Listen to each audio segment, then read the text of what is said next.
Jimmy's International League. Bonjour. How y'all are? Today we're going to celebrate Mardi Gras. That's right, good old Creole. Today I'm going to make for you chicken and sausage jambalaya. Not just any jambalaya. This is the most bestest, authentic jambalaya you ever did eat. And it was brought to you by my good friend, Otto. Now, Otto, let me tell you about Otto. He a coon ass. Born and raised in southern Louisiana. But he about the best coon ass you ever did want to meet. Out of all coon asses.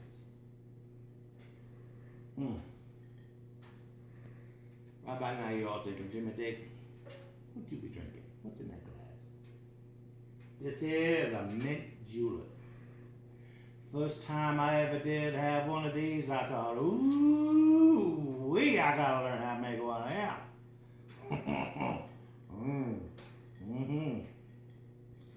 And I did. Now what we got going on in here? Bourbon, mint, and who in the hell know what a julep is anyway? Now let's get back to chicken and sausage jambalaya. It's the best thing ever. And like everything else I make, it's easy. Very easy. But I ain't gonna lie, I do take a little time to make. But if you want something that's so good, it's gonna curl your toes and you gotta take your time to make it right. At least that's what my wife tell me. Now anyhow, you excuse me, I'm gonna finish this up. Then I'll meet you all in the kitchen. Happy Mardi Gras. Smooth. All right. What we got going on in here is beef smoked sausage. I have cut it into circles and then half moons. And I got it going till I get some good color on it because everything tastes better with some color on it. Now that it's done, I'm going to take it out, put it in a bowl, and you want to reserve all of that wonderful flavor in the bottom.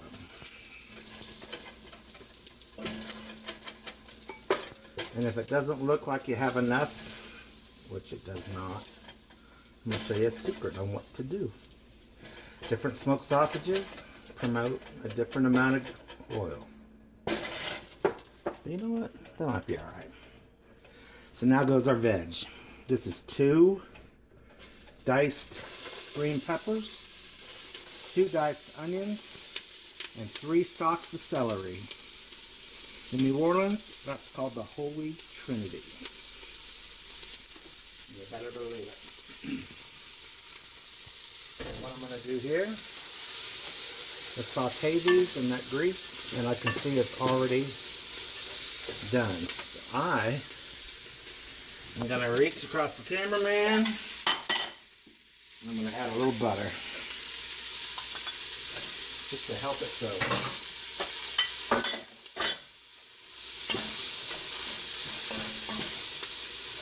Stir it all around.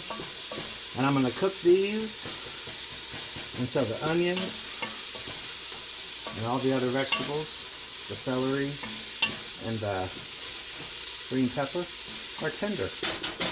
Alright, what we got going on? You can see my veggies are cooking. And you might want to rush it, but they're not quite ready. You want your onions to turn translucent. So about now, if you feel like you want to rush it, just remember one thing. Good Cajun cooking takes time. So if you find yourself rushed, have a little drink. I don't mind waiting. Alright. About 10 minutes is what this took. You can see my veggies are all nice and tender. So I'm going to throw that meat back in there. And right here, this is a whole chicken. I took it out. I boiled it earlier for about 2 hours. And you can see I left the pieces kind of large. And what I did was I just put a whole chicken in this pot, this same pot, and I added to it water till it was covered up.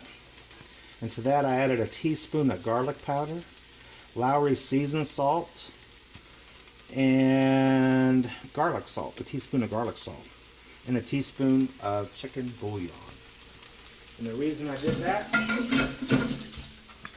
was to add flavor to the chicken and the stock, because I saved 6 cups of chicken stock. That's important.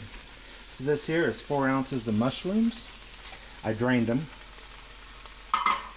Then you got original Rotel, 2 cans of that. Now we're going to add our chicken stock. This is 6 cups of chicken stock from the chicken that I boiled. Yum. Now we're going to add all of our flavors. So now this has a little bit of kick, but it's safe for people that don't like a lot of kick. So I'm going to add 1 teaspoon of cayenne pepper. 1. And that'll give it 20. I'm going to add 1 tablespoon of salt. I'm going to add 1 teaspoon of accent flavor enhancer.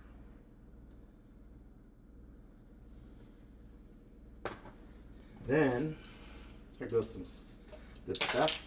This is Kitchen Bouquet browning seasoning. I'm going to add 2 tablespoons of that. And exact, as you can tell.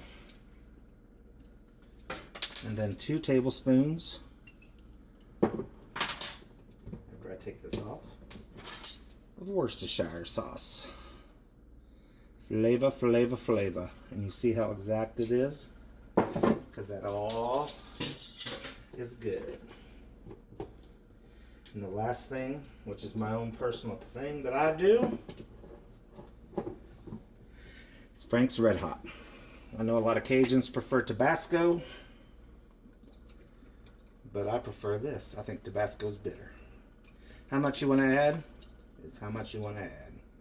How's that for exact? Now you stir it.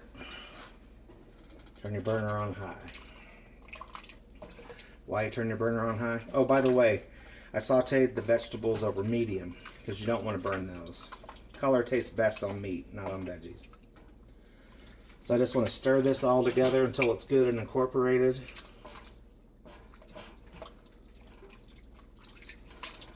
And once it comes to a boil,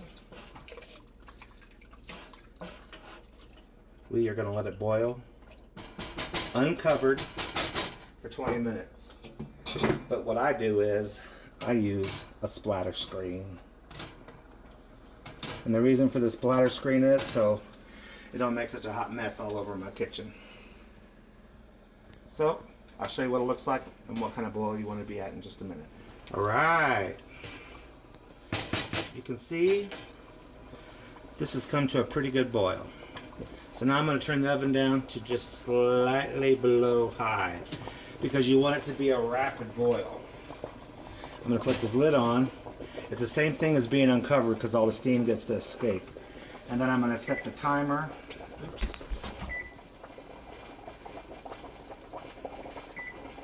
For 20 minutes.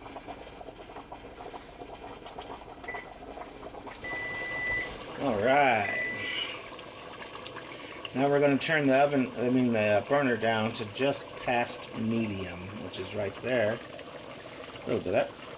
We're going to add the final 2 ingredients. And the final ingredient, I should say, I've been drinking. 2.5 cups of rice. And you don't want to use instant rice, whatever you do. That would be nasty. Now if you look, you're thinking, man, that's already thick. That's because this ain't gumbo. This is jambalaya. This is a meal. This ain't a soup. So I'm going to just make sure I mixed all the rice around in there. Beat this like it owes me some cash. And we're going to put a lid on it. And we're going to check on it in another 20 to 25 minutes. So I'm going to set this for 21. All right. We are done. 21 minutes. That's what it took. Look how hearty this is and how awesome. Now I'm going to take it off the heat, put a lid on it, and let it sit for 10 minutes at least before you serve. All right, here we go. Jambalaya. I put a little hot sauce on there, and it goes good with coleslaw. I hope you all try this. Here's the finished product in the pot. It makes a bunch. Please try it. Let me know what you think. And subscribe to my videos to see what is the next international treat. And then we have the face. Smile. Jimmy